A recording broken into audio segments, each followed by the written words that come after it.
What's up everybody, Brian here with BPS Customs.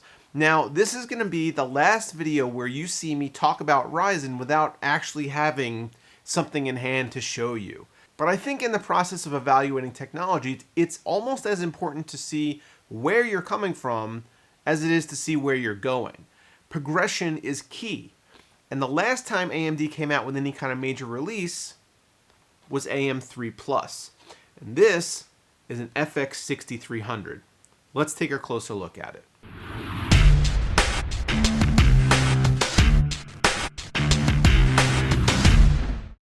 Now what I wanted to do today is take a look at the AMD FX 6300. This chip was part of the Bulldozer family and was based on the Pile Driver core.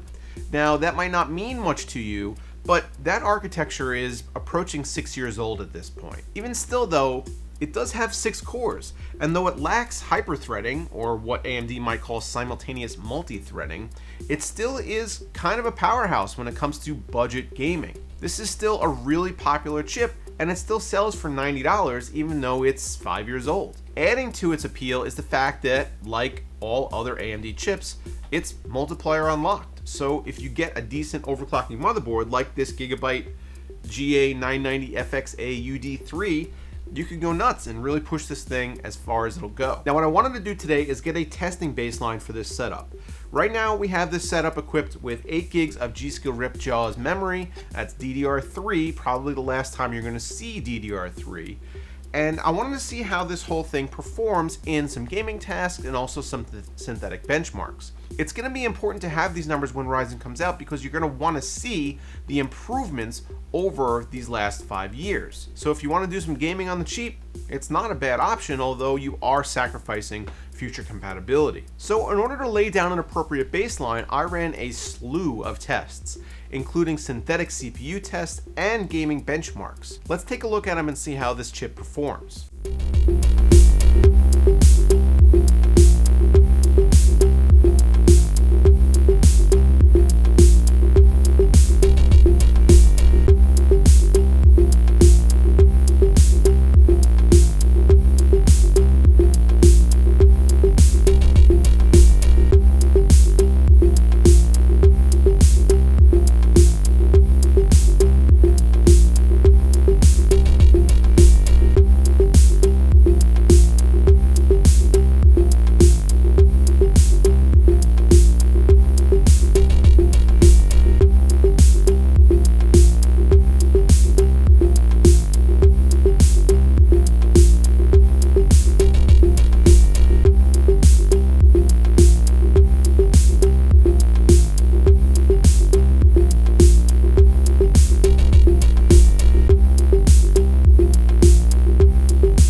Now, while this raw data itself might not seem like a lot of information, this is what we're going to draw from when new processors come out. Now, this is not the highest end of the Bulldozer family. Unfortunately, it is the only one that I happen to have on hand with a full setup. So this is what we're going to have to use. Fortunately, it is extremely popular. It is still a chip that a lot of people use in their systems, despite the fact that it is quite old. So I think using these numbers as a baseline is not an unfair comparison. When Ryzen gets released, we'll take these numbers, we'll chart them in the same tests against the new processors and see how far we've come. Now, there are a couple different ways to approach theories about how Ryzen might perform. When you look at Intel and the performance gains that they get generation over generation, you're usually looking about 10%. So if you were to take the numbers for the 6300 and add 10%, are you going to get what Ryzen is going to give you? I would say I hope not. However, there is another way to look at it. This chip came out 5 to 6 years ago. Intel releases a new generation of chip maybe once every year or year and a half. If you take those averages, that means about 4 generations of Intel chips have come out since this was released. So if you have 4 generations times 10% per generation, it's possible we're going to be looking at about a 40% increase in Ryzen's performance over the Bulldozer family of processors. Would that be good enough for you guys? I think given all the information that we've seen to date, that is probably more in line than with the single generation improvement that we might expect if we were going on a much shorter refresh cycle. So what are you guys expecting out of Ryzen as far as performance goes when compared to the previous generation of chip? Is the 6300 still going to be relevant after the launch of Ryzen, or are you just really not going to see them anymore? Let me know in the comments down below.